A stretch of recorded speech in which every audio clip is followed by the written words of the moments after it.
Welcome, everyone, to today's podcast discussion. Today, we're talking about something that many businesses experience, but very few people openly talk about. The topic is long-term cash flow problems. Now, when people hear the word cash flow, they often think it's just an accounting issue or something only finance teams worry about. But the reality is very different. Cash flow problems can destroy a business, even when that business appears profitable on paper. To help us understand this better, we have a Chief Financial Officer joining us today. Thank you for being here. Thank you for inviting me. This is actually a very important topic, especially for entrepreneurs and company owners who may focus heavily on sales and growth, but underestimate the importance of managing cash flow over the long term. Let's start with a simple question. When we say long-term cash flow problems, what exactly do we mean? Great question. In simple terms, long-term cash flow problems occur when a business consistently struggles to generate enough cash to meet its financial obligations over an extended period. These obligations include things like paying suppliers, salaries, bank loans, taxes, rent, and operational expenses. Now, the key point here is that this problem develops over time, not suddenly. Many companies slowly move into a situation where they are always short of cash, even though the business might appear successful from the outside. That's interesting. So a company can actually be profitable but still have a cash flow problem. Absolutely. This is one of the biggest misunderstandings among business owners. Profit and cash are not the same thing. Profit is an accounting number that shows revenue minus expenses, but cash flow is about the actual movement of money in and out of the business. Let me give you a simple example. Imagine a construction company that completes a large project worth $5 million. On paper, the company records that revenue and shows a healthy profit, but the client might take 6 months to pay the invoice. During those 6 months, the company still needs to pay workers, suppliers, equipment rentals, and fuel costs. So the company may appear profitable, but if it runs out of cash during that waiting period, it can still collapse. So basically, the company has money on paper but not in the bank. Exactly. And that's where long-term cash flow problems begin. Can you give us some real-world examples of industries where this happens frequently? Yes, several industries face this challenge. One classic example is the construction industry. Contractors often receive payments months after completing work. Meanwhile, they must pay subcontractors and suppliers immediately. Another example is the retail sector. Retail businesses often buy large volumes of inventory months before they sell the products. If the inventory doesn't move quickly, cash becomes tied up in stock sitting on shelves. Then we have manufacturing companies. They invest heavily in raw materials, machinery, and production costs before they actually receive money from customers. And interestingly, even fast-growing startups face this issue.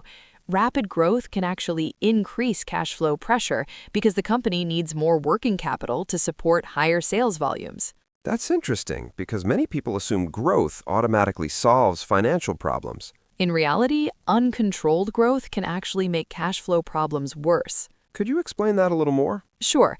Let's imagine a company selling products to distributors. The company gives customers 60-day credit terms to stay competitive. Sales suddenly increase by 50%. On paper, this looks fantastic, but here's the problem. The company must now produce 50% more goods immediately. That means spending more money on raw materials, logistics, and labor today. However, the cash from those sales will only arrive 2 months later. So during that 2-month period, the company must finance the growth using its own cash reserves or borrow money.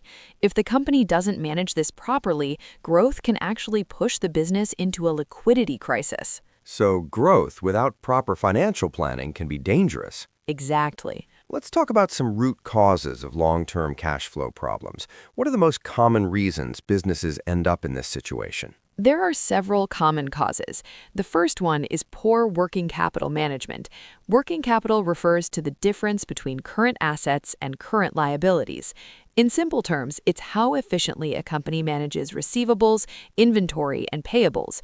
If customers take too long to pay, inventory sits too long in warehouses, or suppliers demand quick payments, the company's cash cycle becomes unhealthy. The second cause is overinvestment in fixed assets. Sometimes companies buy expensive equipment, offices, or facilities without properly evaluating whether the business can generate enough cash to support those investments. The third cause is poor financial forecasting. Many businesses simply don't plan ahead. They focus on sales targets but ignore future cash needs. And another major cause is excessive debt. Debt sounds like a big one. How does debt contribute to long-term cash flow issues? Debt creates fixed obligations. A company must make loan repayments regardless of whether business conditions are good or bad. If a company takes on too much debt, a large portion of its cash flow goes towards interest and principal repayments.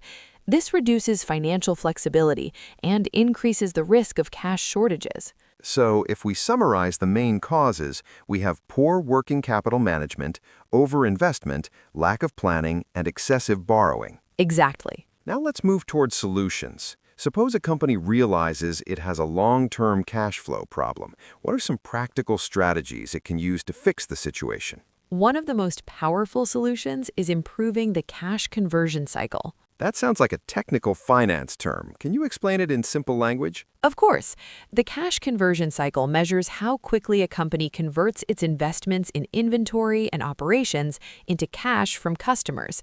There are three components. First is accounts receivable, which measures how quickly customers pay.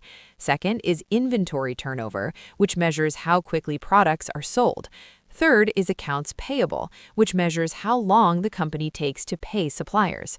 By managing these three elements effectively, companies can significantly improve cash flow. Could you give an example? Let's say a company collects customer payments in 60 days, holds inventory for 45 days, and pays suppliers in 30 days. That means the company is financing operations for 75 days before receiving cash.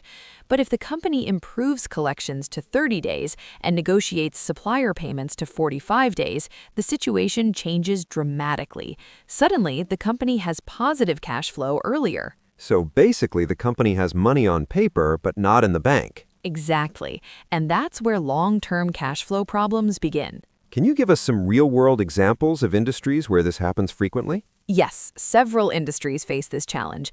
One classic example is the construction industry. Contractors often receive payments months after completing work. Meanwhile, they must pay subcontractors and suppliers immediately. Another example is the retail sector. Retail businesses often buy large volumes of inventory months before they sell the products. If the inventory doesn't move quickly, cash becomes tied up in stock sitting on shelves. Then we have manufacturing companies. They invest heavily in raw materials, machinery, and production costs before they actually receive money from customers. And interestingly, even fast-growing startups face this issue. Rapid growth can actually increase cash flow pressure because the company needs more working capital to support higher sales volumes. That's interesting, because many people assume growth automatically solves financial problems. In reality, uncontrolled growth can actually make cash flow problems worse. Could you explain that a little more? Sure.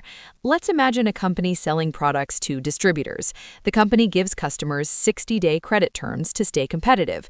Sales suddenly increase by 50%. On paper, this looks fantastic, but here's the problem. The company must now produce 50% more goods immediately. That means spending more money on raw materials, logistics, and labor today.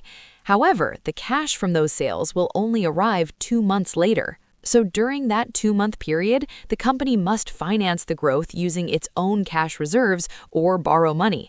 If the company doesn't manage this properly, growth can actually push the business into a liquidity crisis. So growth without proper financial planning can be dangerous. Exactly. Let's talk about some solutions.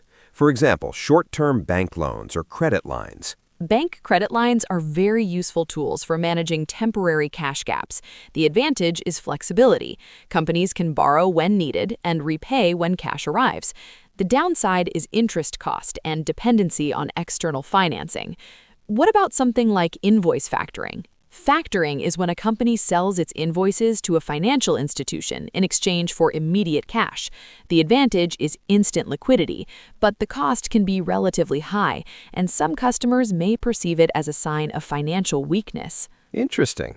So companies must evaluate whether the benefits outweigh the costs. From your experience as a CFO, what is the most overlooked solution to long-term cash flow problems? The most overlooked solution is actually financial transparency within the organization. Many operational managers do not fully understand the cash implications of their decisions. For example, a sales team may offer extended payment terms to close a deal without realizing the impact on working capital. If everyone in the organization understands cash flow, decision-making becomes more aligned. So cash flow awareness should exist across departments, not just finance. Exactly. Another question listeners might have is how to memorize and understand these concepts easily. Finance terms can sometimes feel intimidating. A simple way to remember cash flow principles is through 3 words: speed, timing, and balance. Speed refers to how quickly cash moves through the business. Timing refers to when cash enters and leaves the company. Balance refers to maintaining healthy relationships between revenue, expenses, and financing. That's actually a very easy framework to remember. Yes, and it captures the essence of cash flow management. Before we wrap up, could you share a real story where a company successfully fixed a long-term cash flow problem? Sure. I once worked with a mid-size manufacturing company that was constantly short of cash. Sales were strong, but the company was always struggling to pay suppliers. When we analyzed the situation, we discovered 3 major issues. Customers were paying in 90 days, inventory levels were extremely high, and the company had no formal cash flow forecasting system. We implemented several changes. First, we reduced inventory levels by improving demand forecasting. Second, we introduced early payment discounts for customers. Third, we negotiated extended payment terms with suppliers. Within 1 year, the company's cash flow position improved dramatically. So the solution wasn't just one action, but a combination of improvements. Exactly.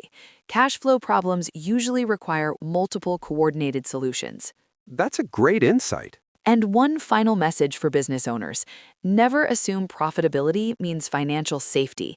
Cash flow is the lifeblood of any business. That's a powerful statement to end on. Absolutely. Thank you so much for sharing your insights today. This conversation has made a complex topic much easier to understand for entrepreneurs and business owners. Thank you for having me. I hope this discussion helps business leaders recognize and manage cash flow challenges before they become serious problems. And to everyone listening, remember that understanding cash flow isn't just about finance. It's about protecting the long-term survival of your business. We hope today's discussion gave you practical ideas you can apply in your own organization. Thanks for joining us, and we'll see you in the next episode.